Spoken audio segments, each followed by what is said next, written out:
Ano ang gagawin mo kung ang pagawaan na dati ay lugi, biglang umasenso, at may lihim pala? Ako si Joaquin. Hindi iyon ang unang pangalan na ginamit ko noon, hindi iyon ang pangalan na alam ng korte. Pero dito sa baryo, sa ilalim ng bubong na puno ng alikabok at tunog ng kawali, Joaquin lang ang tawag nila sa akin. Lumayas ako mula sa nakaraan ko para magsimula uli. Naghahanap ako ng tahimik, ng trabaho, ng pagkakataong maibalik man lang ang maliit na dangal na natira sa akin.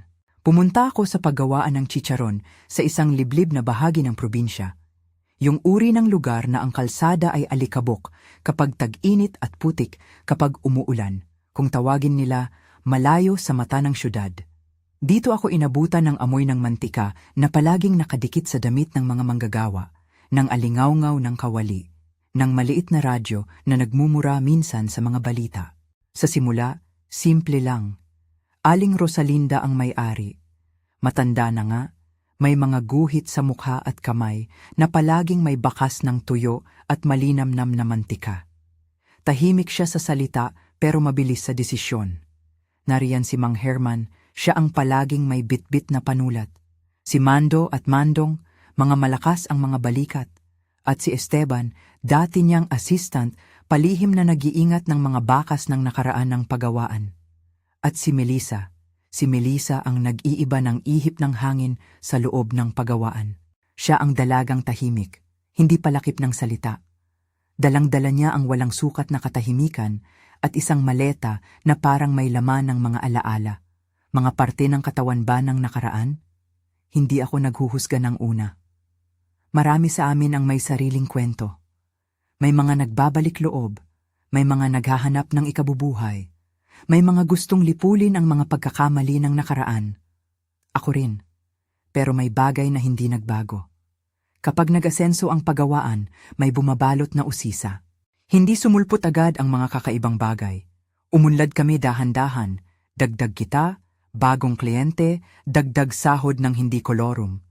May dami ng crate na dumadating gabi-gabi, mga palet na dala ng truck mula sa ibang bayan, hindi galing sa pamilihan namin.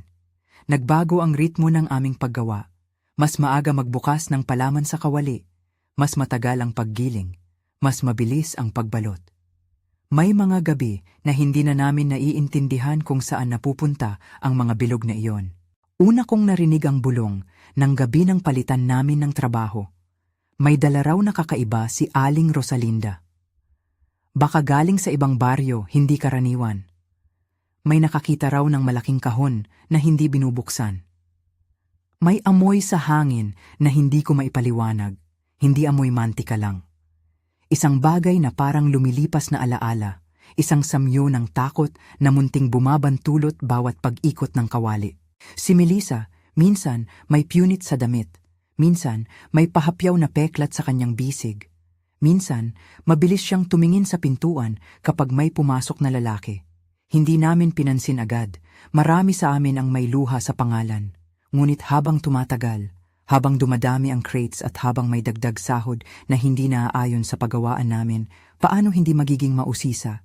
Hindi swerte namin ang magkausap ng bukas. Maraming kwento, maraming tsismis. Sa baryo, ang salita ay mabilis kumalat. Ang tawag nila? Aswang. Sa umpisa, tawa lang iyon ng ilan. Malikot na paniniwala ng mga matatanda. Pero may mga pagkakataong ang pag-uusap ay bahagyang tumapang kapag nag-ampo ang mga anak, kapag tinakpan ng magulang ang mukha ng bata. Ang aswang ay naging label, mabilis lang ipataw sa mga hindi maintindihan ng tao, sa mga tahimik, sa mga may kakaibang peklat. Para sa akin, ayaw kong maniwala agad.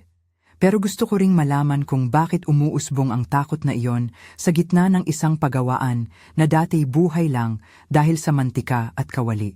Isang gabi, habang ako'y naglalagay ng bagong batch ng kawali sa init, napansin kong may kakaibang kilos sa imbakan.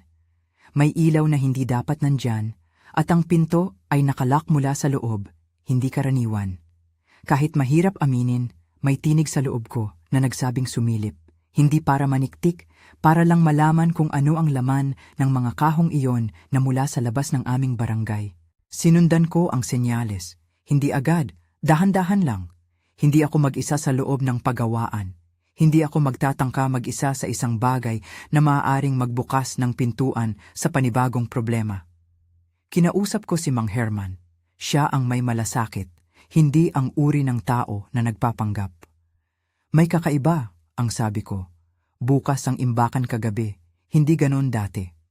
Tumango siya at hindi nagtataka. Marami sa kanila ang nakaramdam din ng bahagyang pagkabahala. Bumuo kami ng maliit na grupo. Ako, si Mang Herman, si Mando at Mandong, mga taong malapit sa pagawaan at may tiwala sa isa't isa. Nag-usap kami ng mabuti, hindi para maghusga, kundi para mag-imbestiga. Hindi iyon vigilante action. Wala kaming balak maghati ng hustisya sa aming sariling kamay. Gusto lang naming malaman kung may bagay na nagaganap na mali. May mga dokumento bang ninakaw? May kontrata bang pinalitan? Kailangan naming kumpirmahin. Hindi namin agad tinanong si Melissa. Ayaw naming takutin siya kung wala naman siyang kasalanan. Pero may mga pahiwatig na hindi namin kayang payagang lumipas. Isang gabi, nag-obserba kami sa malayo. Nakita naming may mga truck na dumarating ng gabi. Mga taong hindi namin kilala ang nagbubukas ng mga crates at nagbubukod ng mga kahon. May ilan pang kasama na nag-aaklas ng maliit na bag na may tinatakpan na tela. Para sa amin, hindi iyon ordinaryong delivery. Kinolekta namin ang mga munting piraso ng ebidensya na hindi militar kundi pangbaryong paraan lang. Mga resibo na napadaan sa mesa ni Mang Herman. Pirma na nakalimutan na alisin sa isang pad na itinatago sa drawer. Mga piraso ng karton na may logo mula sa ibang lungsod. Esteban, na dati ring nag-asikaso ng mga listahan ng supply, may mga naalala. Bakit parang lumalaki ang order namin sa gabi? Bakit may mga lalagyan na hindi namin kilala ang laman? Sinasabi niya ang mga iyon na may pag-aalinlangan. Parang takot ring gumawa ng direktang akusasyon. Dahil hindi kami eksperto sa legal, hindi namin ginawang palagay ang aming nakikita. Tinawag namin si Mang Ernesto. Hindi siya tagapagawaan, kundi isang respetadong elder sa barangay na nanonood kapag may kaguluhan.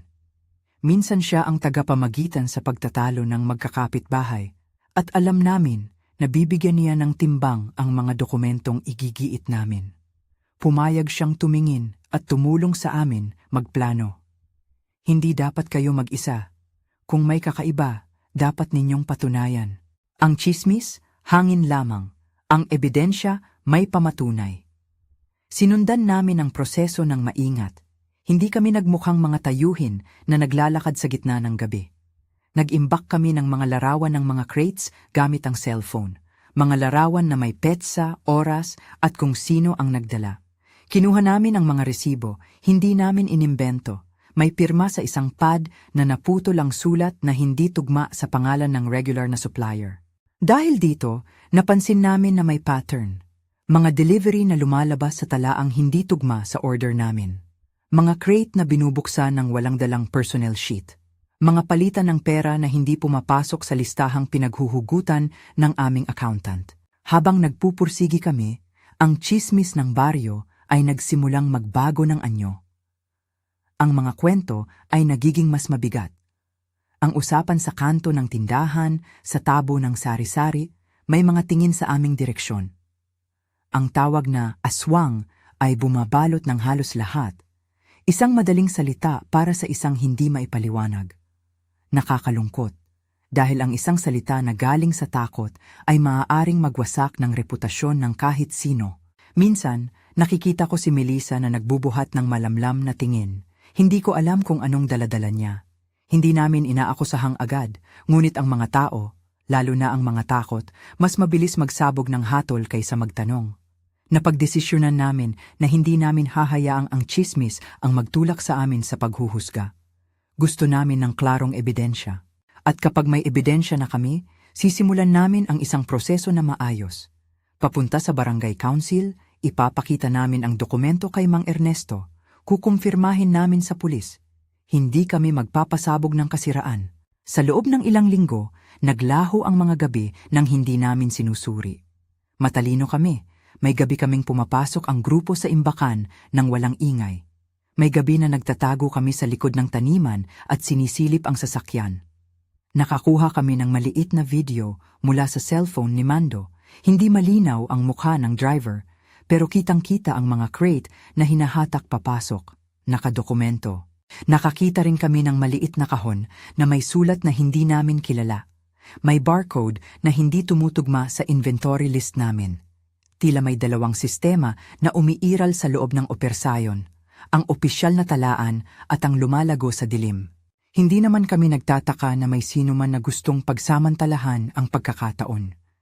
Sa maraming lugar, kapag may lunas o pag-angat, may darating na may dalang tukso. Pera, kapangyarihan, pag-angat. Ngunit ang tanong namin, at ang bigat na bumaba na sa amin, ay paano nakapasok ang ganoong kalaking operasyon sa loob ng isang maliit na pagawaan? Sino ang may koneksyon sa labas? Sino ang tumutulong sa paglipat ng mga kahon na hindi natin sinasaad sa talaan? Ito ang mga bagay na kailangang linawin. Habang kumukuha kami ng pamatayang pisikal, nagsimula rin akong magtanong ng personal. Hindi para manghusga, para lang maunawaan. Nakapanayam namin si Esteban ng masinsinan. Nagbigay siya ng mga pangalan na dati niyang nakasama sa pag-aayos ng supply, at may ilan na lumabas na hindi karaniwan. Ngunit may isang pangalan na paulit-ulit lumilitaw, si Miguel. Hindi ko agad inialay ang lahat ng mga saloobin sa kanya. Hindi ganoon kadali.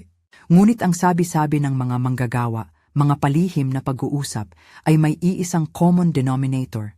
Si Miguel ang may hawak ng logistics. Siya raw ang madalas tumanggap ng mga kahon. Siya raw ang may koneksyon sa mga tipong nagluluto ng pera sa gabi. Si Miguel ay may tiyak na aura. Hindi siya ang uri na napag-uusapan sa kanto para sa mabuting gawa. Masikip ang noo, mabilis ang bibig, at may mga mata na tila laging naghahanap ng exit. Hindi siya opisyal sa pagawaan. Siya ang nasa labas, kumukontrol sa supply. Sa una, may respeto pa rin. Malayo siya sa amin, pero umaabot ang mga kamay niya sa loob. Madalas siyang kapalit ng pera. Pinapalitan ng konting halaga ang buhay ng ilang tao. Sa mga ganitong lugar, maraming tao ang magtitinda ng sarili nilang dangal kapalit ng kaunting pagkain. Alam kong delikado ang mga haka-haka. Kaya pinili naming magtipid sa salita at magdagdag sa gawa. May mga pagkakataon na may dumating na babae na tila kilala ni Miguel, nagpapadala ng mga kahon, kumukuha ng pera at mabilis na nawawala.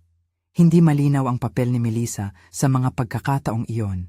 May mga sandaling nakakita kami ng kanyang anino sa likod ng truck. May mga sandaling nakita namin siyang naglalakad na may hawak na maliit na plato. Hindi sapat para maglabas ng paratang, pero sapat upang magdulot ng tanong sa puso namin. Habang lumalalim ang aming pagsisiyasat, lumala rin ang tensyon sa komunidad. Ang mga matatanda nagsimulang mag-usisa ng mas malakas. May mga pamilya na nag-aalalang ligtas ba ang kanilang mga anak kapag gabi. Ang simpleng paggawaan na dati simbolo ng trabaho at kabuhayan ay naging sentro ng usapin. May yaman na bumabaha, may lihim na lumilitaw. Nang makarating sa amin ang ideya ng public reveal, hindi kami naglakas loob. Isang maliit na plano lang ang aming ibinahagi kay Mang Ernesto. Kung makakakuha kami ng sapat na ebidensya sa anibersaryo ng pagawaan namin, kung ito'y itutuloy pa, ipapakita namin ang dokumento, ipapakita namin ang video, at hihilingin namin sa barangay na tumingin. Hindi isang pagputok ng galit, hindi isang entablado para sa kaguluhan. Plano namin ito bilang paghingi ng paliwanag. Hindi madali ang magpasya. Hindi madali ang bumalik sa lugar na puno ng mga alaala ko na hindi palaging maganda. Ngunit may bahagyang pag-asa rin. Kung malilinis man lang namin ang pangalan ng pagawaan at kikilalanin ang mga biktima, kung mayroon man, baka may pag-asa pa ang komunidad. Parang kalungkutan na may kaunting pag-asang sumisilip. Gusto kong maniwala na ang isang simpleng pag-uusisa na ginawa ng maayos at may respeto ay makakaambag ng kaunting katarungan. Isang gabi bago ang aming unang malaking pagtatangka, nagising ako sa tunog ng alingawngaw mula sa kanto. May nagpatak ng walis, may naglalakad na nag-iingat ng pagkakasalubong. Lumabas ako at nakita ko si Melissa na nakaupo sa bato malapit sa ilog. Tahimik lang siya, siwang ng buwan ang sumasayaw sa kanyang buhok. Lumapit ako nang hindi sinasadya at may sinabi siyang hindi ko inaasahan. Joaquin, alam ko na hindi madali. Pero may mga bagay talaga na hindi mo alam kung mitolohiya o katotohanan ang tumutugon. Hindi ko sinagot agad. Hindi dahil wala akong maisasagot, kundi dahil hindi ko alam kung anong sasabihin ko na hindi sadyang makakapinsala. Ang pag-uusap namin ay maikli. Hindi niya tinanggihan ang pag-ikot ng mga mata ng tao sa kanya, ni hindi rin niya ito pinagtangkang ipaliwanag. May paraan siya magdala ng katahimikan na hindi sabog.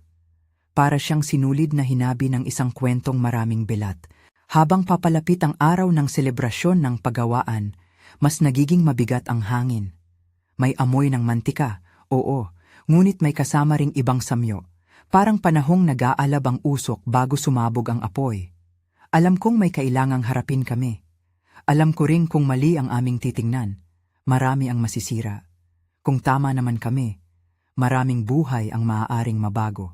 Ang plano namin ay simple. Ipakita ang ebidensya ng mga kakaibang delivery.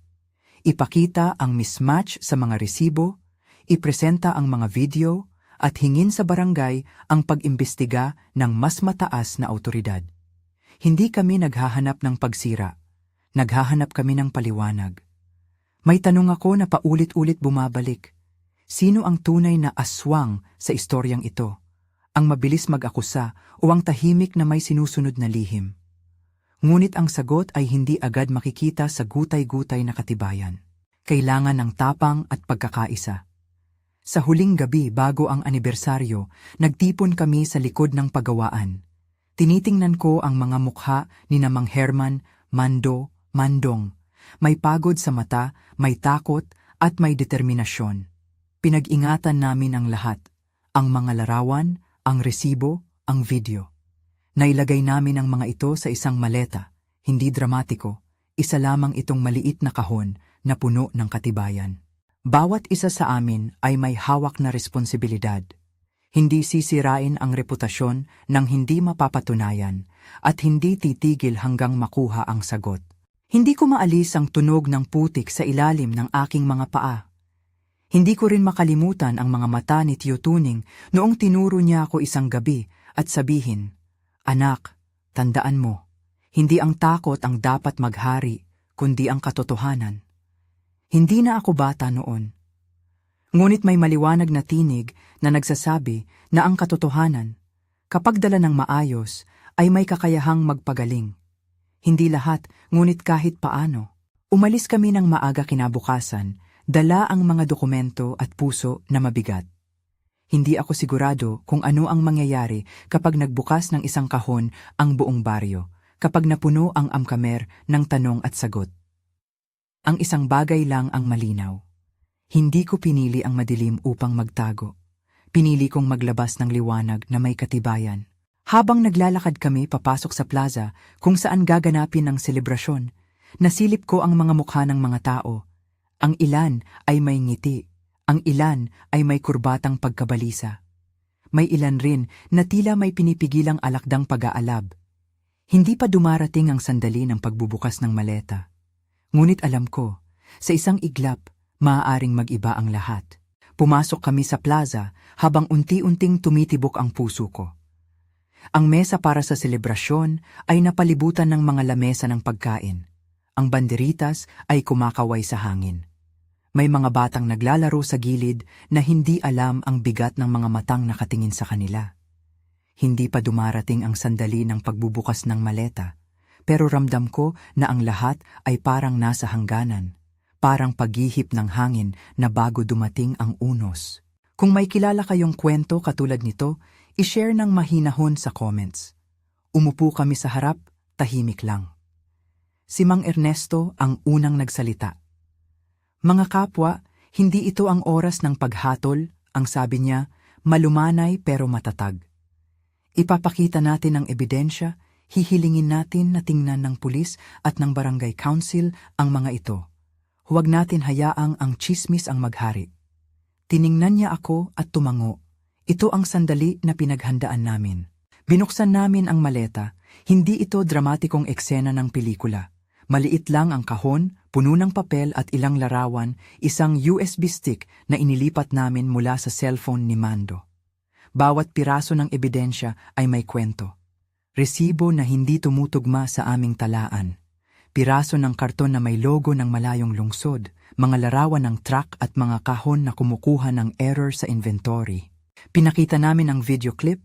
Maikli lang pero malinaw ang galaw ng mga crate na binubuksan sa gabi. Hindi klaro ang mukha ng driver, pero kitang-kita ang klase ng mga lalagyan at ang pamamaraan nila ng pag-ikot ng operasyon. May mga bulong sa paligid. Ilang tao ang napapikit, may kumakalam na tangkay ng pagkain. May iba na naglalakad palayo kapag nakita ang pangalan ni Melissa na lumilitaw sa larawan. Hindi namin hinayaang ang damdamin ng mag-utos. Pinaikli namin ang bawat paliwanag at pinagbigay alam namin na kukunin namin ang mas mataas na investigasyon mula sa pulis. Ipinakita namin ang pirma na kakaiba at sinagot namin ang mga tanong ng may katapatan. Sino ang nakakita? Paano namin nakuha? Bakit namin inakala? Simple, maliwanag. Totoo ang takot ng ilan at totoo rin ang galit ng ilan.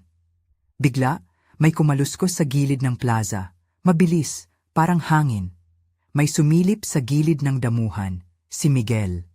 Hindi siya sumakay sa upuan o nagpakitang mukha ng may paggalang. Pumasok siya sa gitna, nakaayos ang damit, may hawak na supot. Ang mga mata niya ay malinaw na may ibang laman. Hindi lamang karaniwang tensyon, kundi isang determinasyon na hindi bababa sa sarili pa. Nilakad niya ang ilang hakbang at halos nagpikit ang mga tao. Bakit ninyo sila nilait? Sigaw ni Miguel nang hindi nakakumpas ng maayos ang salita. Anong karapat dapat ninyong ilagay sa harap ng bayan? Naghuhukom kayo nang wala pang katibayan. May lakas sa kanyang tinig na parang gustong pabagsakin ang mesa. May mga nag-iisip na bumaril ng panghihinayang huwag. Humarap si Aling Rosalinda. Nang tumayo siya, napansin ko ang pagkabalisa sa mukha niya, ang mga guhit ng pagod ay lumalim. Hindi ko alam kung anong pinagsanay ng loob niya noong gabing iyon, ngunit may naglalakad na luha sa mga matang dati niyang ginawang baston ang panunuyo sa sarili. Ako ang nag-utos ng mga deliveries, ang bungad niya, mahinahon. Hindi ko sinasadya ang sinumang masaktan. Iyon ang unang pag-amin mula sa bibig niya. Hindi kumpleto, hindi rin malinaw, kundi isang pagkadapa ng loob. Ngunit si Miguel ay hindi nakinig. Dumapo ang galit sa anyo ng isang bagay na malalim. Agad siyang kumilos at inilabas ang baril mula sa loob ng supot. Hindi ko maisalarawan kung papaano biglang nagbago ang hangin, parang lahat ng tunog ay napuputol. Ang banderitas tila naglubog. Ang mga tao na dati kumakain ay natigilan.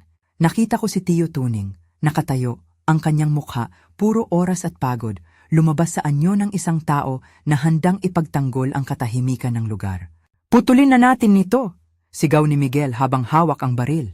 Hindi ito ang salita ng isang taong may kontrol, ito ang sigaw ng takot na pinutol ng desperasyon. May mga nagtakbuhan patalikod. Hindi namin inaasahan ang baril, hindi namin kailanman hinangad ang dugo, ngunit naganap ang hindi natin pinlano. May putok na narinig, isang mahinang pagsabog ng bakal. At nakita ko si Tio Tuning na yumuko para protektahan ang ibang tao. Nakita ko rin ang bagal na pagdapa niya sa lupa. Hindi ito pelikula. Ito ay isang walang saysay na pangyayari na nagbago ng lahat. May mga sumigaw, tumakbo, tumayo, kaguluhan. May mga naglakad na humahataw. May mga nagtatakbuhan patalimod sa gilid ng plaza. Hindi ko alam kung sino ang unang tumugon. May nagsabi na may sumabat sa galit ni Miguel at may nahulog na iba pang bala. Ang mga pulis, ayon sa mga saksi, ay nandun din sa loob ng barangay at mabilis nag-react. Sa gitna ng kaguluhan, napansin ko ang katahimikan sa mukha ni Miguel nang bumagsak siya. Humupa ang galaw ng katawan niya at hindi na bumangon. Ngunit ito ang uri ng pangyayaring hindi dapat pinanood ng sinuman. Walang sinuman ang dapat pumatay o mamatay sa ganyang paraan. Tila festeho ang lahat sa sandaling iyon. Hindi katuwaan kundi pagwawasak. Matapos ang hamon ng ilang minuto, na tila ilang oras, dumating na ang pulis. Humiram kami ng hangin, May ilan sa amin ang pumasok sa loob ng pagawaan para tiyaking ligtas ang mga nasa loob. May nagbigay ng unang tulong kay Tio Tuning kahit napakababa ang pag-asa. Hindi namin lusutin ang detalye ng namatay. Hindi ito tungkol sa kung paano inilalarawan ng karahasan, kundi ang bigat ng pagkawala. Nang mawala si Tio Tuning, nawala ang isang ilaw sa amin, ang taong madalas magpayo, magtapo ng luha at magbigay ng pagkain sa mga walang-wala. Siya ang naging bantay sa klan namin at hindi natin makakalimutan ang kanyang huling pag-ibig, ang pagpili niyang ilagay ang sarili sa harap para protektahan ang iba. Sa sumunod na araw, nagpunta ang mga pulis sa pagawaan. Inimbestigahan nila at kinuha ang mga kagamitan, ang mga larawan at ang mga video.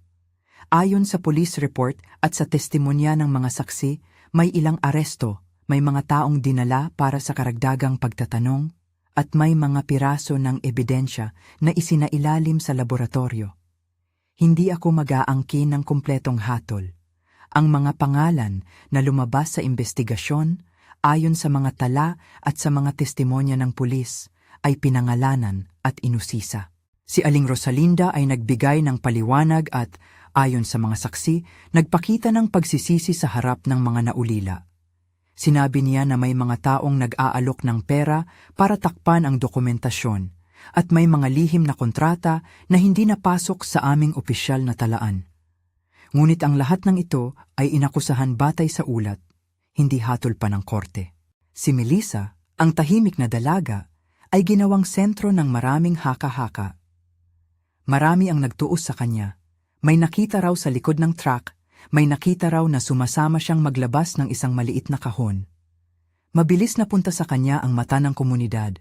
Ngunit habang lumalalim ang pagsisiyasat, lumitaw ang mas komplikadong larawan. May mga piraso ng ebidensya na nagtuturo sa isang sistemang pinatatakbo ng mga nasa labas. Ang mga taong kumokontrol sa logistics, na may koneksyon sa mga lungsod at may nagbabayad ng malaki para sa pag-ikot ng mga kahon. Ayon sa testimonya ni Esteban at sa ilang dokumento, may mga oras na pinipilit daw ang mga manggagawa na magtulak ng mga bagay na hindi nila alam ang laman dahil sa takot at sa pangakong kabuhayan. May mga pagkakataong ang mga tahimik na nagdadala ay mga taong may utang o may mga pinuga ng paghihigpit. Hindi naging simple ang pag-unawa sa papel ni Melissa.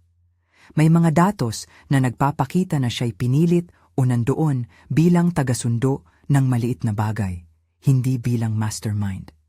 May salaysay ayon sa rehabilitasyon at sa testimonya na siya'y isang biktima ng koersyon. May mga nagbigay ng kaunting pera at pag-asa para sa kaligtasan niya at tinakot siya kung tatanggi. Hindi ako magbibitiw ng hatol dito. Ang mahalaga ay hindi natin siya ginawang linya ng hustisya ng bayan nang hindi natin itinuring ang konteksto. Kahirapan, takot, kapangyarihan ng mga may pera. Pagkatapos ng investigasyon, inilahad ng barangay at pulis ang unang hakbang. May ilan na inaresto para sa pagtatanong at may mga kasong ipinasa para masusing pag-usapan sa korte. Ayon sa ulat ng pulis, may mga pirma at resibo na nag-uugnay sa ilang personalidad sa labas ng aming baryo. May mga testimonya rin na pumapabor sa pag-uugnay ng mga contraband na deliveries sa hindi gaanong malinis na pinagkukunan. Ngunit tandaan, ang hukom at korte pa ang magpapasya at maraming aspeto ang tinutukoy bilang indefinido. Hindi pa malinaw o hindi pa nasusukat hanggang sa makumpleto ang proseso. Habang umiikot ang mga legal na piraso, may nagsimulang humingi ng tulong para kay Melissa. May mga kapitbahay na nagpakita ng awa at nagsabi na baka may ibang paraan para tulungan ang dalaga kaysa simpleng hatulan.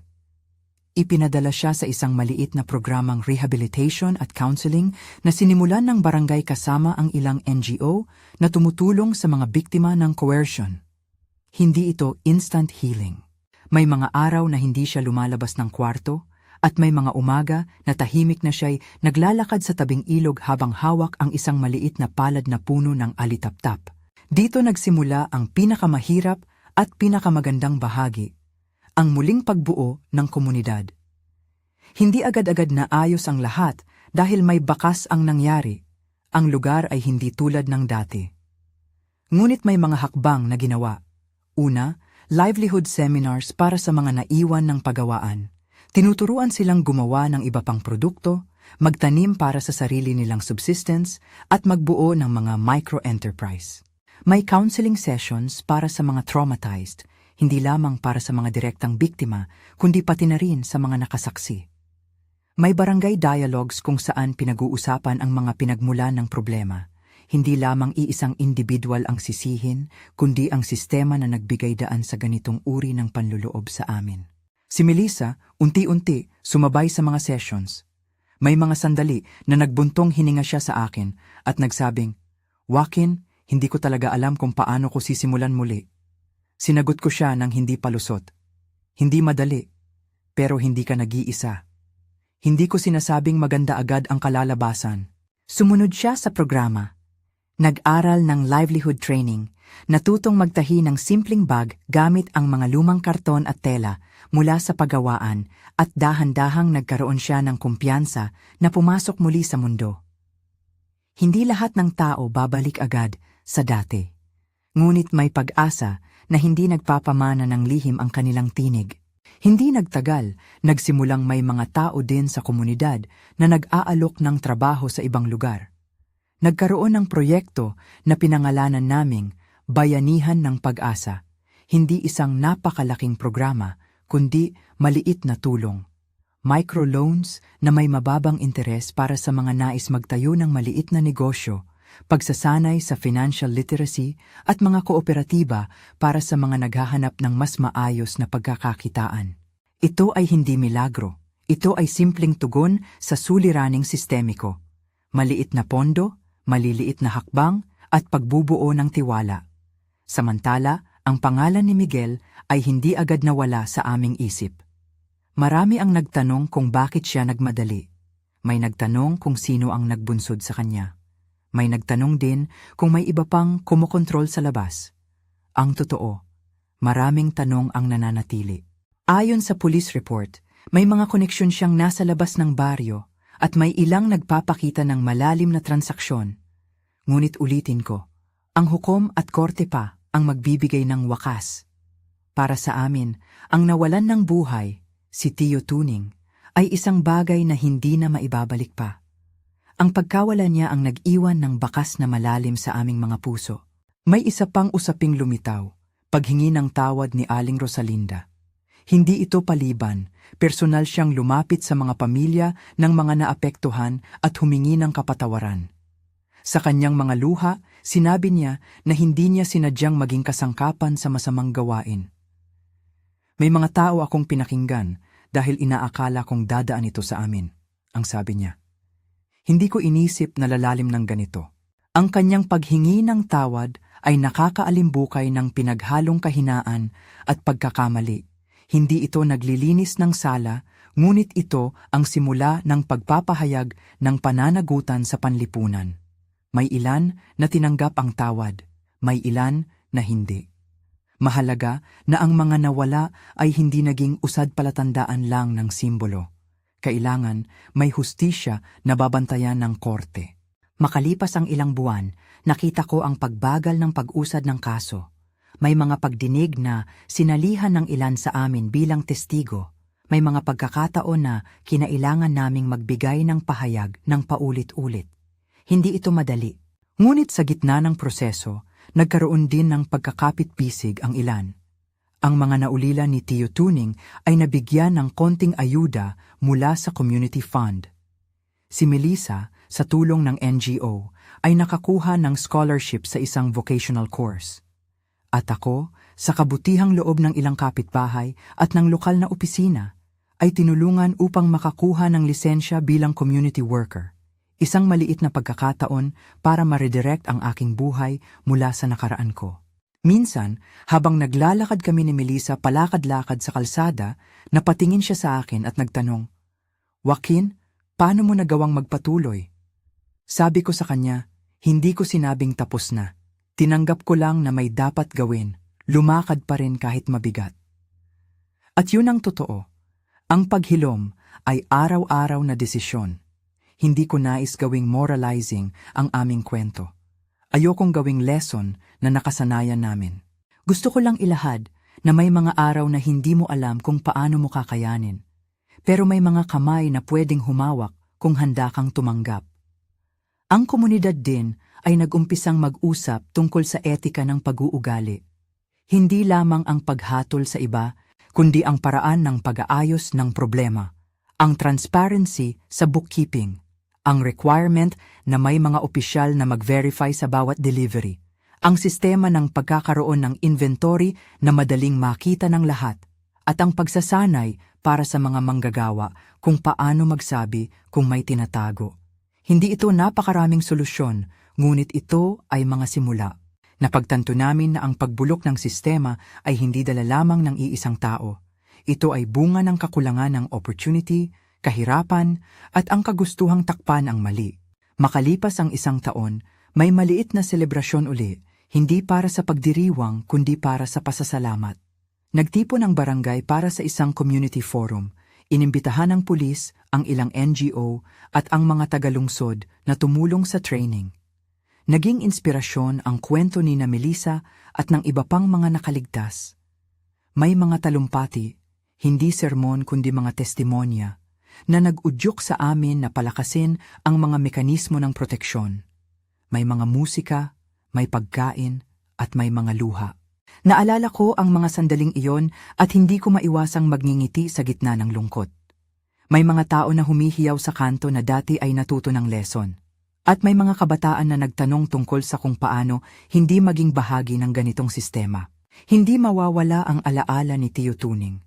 May maliit na lapida ang inilagay ng mga kapitbahay malapit sa ilog, simple lang, may hawig ng kanyang ngiti.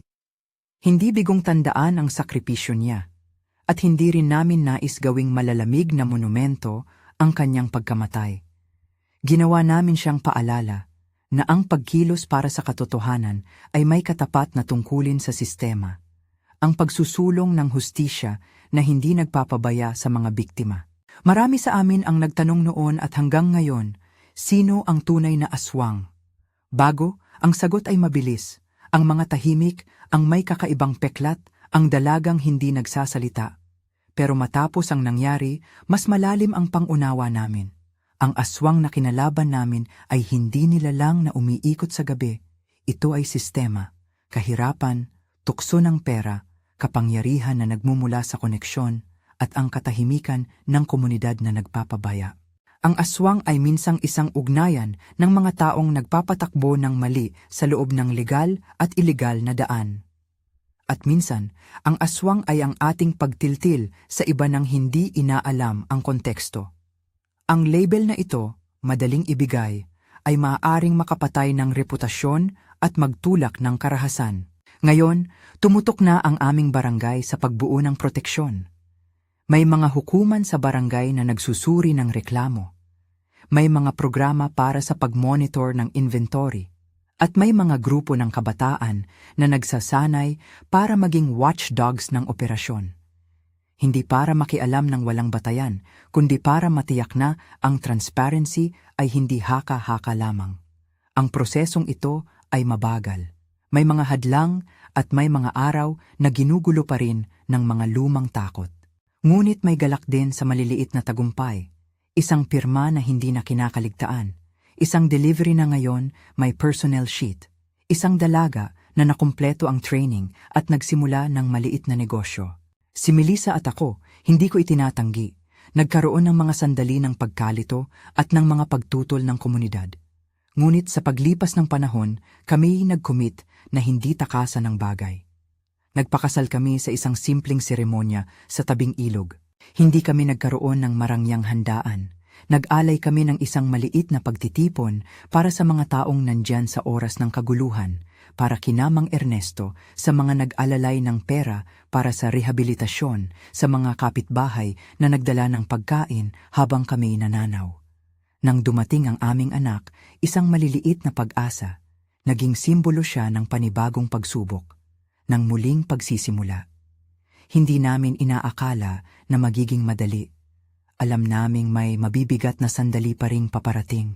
Ngunit ang kanyang paghinga ay nagsilbing paalala na sa kabila ng lahat, ang buhay ay nagpapatuloy. Kung tatanungin ninyo ako ngayon, matapos ang lahat, ano ang natutunan ko? Susubukan kong ikwento ang ilang bagay ng walang sermon. Una, ang takot ay mabilis lumaki kapag walang impormasyon. Pangalawa, ang pagiging tahimik ay hindi palaging kahinaan. Minsan ito ay panatayan ng sugat. Ngunit ang pagiging tahimik ay hindi dapat magsilbing takip sa mga mali. Pangatlo, ang paghahanap ng katotohanan ay dapat kasabay ng pag-iingat, hindi paghatol, kundi paghahanap. At pang-apat, ang pagsulong ng hustisya ay dapat may puso, hindi makasarili at hindi nagwawalang bahala sa mga biktima. May mga araw na ako'y nagigimbal sa mga alaala. Ang putok, ang katahimikan ni Tio Tuning bago siya bumagsak, ang kaliwat kanang tanong tungkol sa kung sino ang nagdala ng mga kahon. Ngunit may iba ring alaala. Ang mga kamay na bumigkis, ang maliit na grupo namin na nag-ingat ng ebidensya, ang ngiti ni Melissa noong unang ulit na nagawang matigil ang kaniyang takot sa harap ng tao. Sa dulo, ang kwento namin ay isang mahaba-habang paghahanap ng katotohanan, hindi para saktan, kundi para maiayos. Kung may natatanda kayong ganitong uri ng kwento sa inyong lugar, tandaan na ang pagpapahatid ng iyong salaysay ng mahinahon at may ebidensya ay mas makakatulong kaysa ang malakas na paratang. Huwag agad magbigay ng label, hanapin muna ang dokumento, ang saksi, ang katibayan. At higit sa lahat, protektahan ang mga biktima. Huwag silang gawing sentro ng tsismis. Ngayon sa pagtatapos, hinihiling ko sa inyo hindi lamang ang pansin, kundi ang pagninilay. Sino nga ba ang tunay na aswang? Minsan nasa iba, minsan nasa sistema, at minsan sa ating pag-uugali. Ang hamon sa atin ay simple at matigas. Magtulungan tayo para baguhin ang mga sanhi ng problema. Huwag lamang habulin ang mukha ng kasalanan, kundi ayusin ang mga ugat nito. Kung gusto ninyo ng iba pang mga totoong kwento mula sa baryo at mga aral na may puso, mag-like at mag-subscribe. Magkwento rin kayo ng mahinahon sa comments. Maaaring may makausad na tulong mula doon. Salamat sa pakikinig sa kwento ng isang dalagang nagtrabaho sa liblib na paggawaan. At sa lihim na unti-unti naming naisip na hindi halimaw ang dahilan kundi ang mga taong napagbiyayaan ng takot at kahirapan.